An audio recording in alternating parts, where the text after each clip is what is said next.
Well, it's been a long time coming.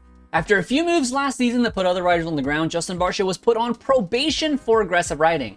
And through 5 rounds of 2023 Supercross, many were wondering why Jason Anderson was not given the same treatment.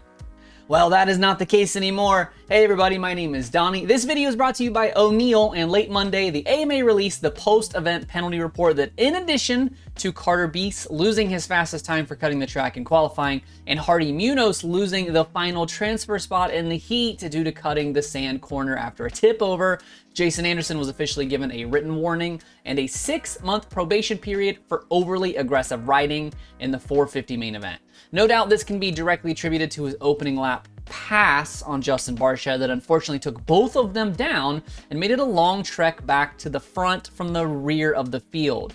This has obviously been building for weeks, as this is at least the 21's third offense already this season, starting with his heat race move on Justin Barcia, which is 2 turns to the finish in the season opener.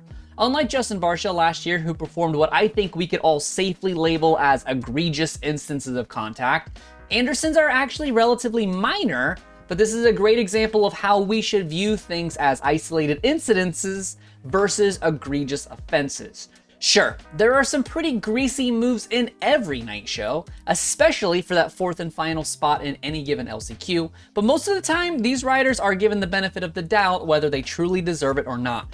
Racing is a gnarly sport. It is very difficult to be precise when the track is different every single lap. Your heart rate is flirting with 200. You have milliseconds to make decisions, not to mention all of the money, accolades, and career opportunities that are on the line.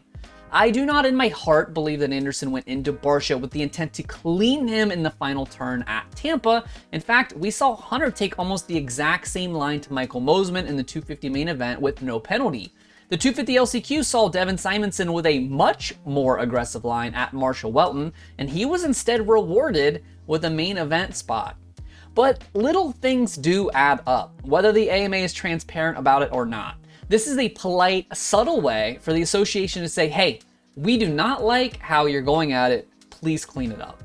If we can use Justin Barcia's probation from 2022 as a blueprint, this means that every move Anderson makes for the rest of this season will simply be viewed under a zoomed-in microscope. He will not be receiving the benefit of the doubt anymore. Rubbing is racing, but if he puts someone on the ground again, he's going to lose points and positions, and with that, money. And if it keeps up, it could even lead to disqualifications and suspensions. And remember, 2023 is the inaugural season of the SMX Championship, which means this is likely to officially carry over to the outdoors as well. Do you think that it is fair to put guys with repeated takeouts on notice? Let me know in the comments if you would prefer the aggressive guys like Anderson and Barcia are given this kind of probation when deserved to better the sport, or if you think that all is fair in love and moto, let the boys rub until their shrouds fall off. Thanks for watching RotoMoto. My name is Donnie. Keep it pinned to the weekend.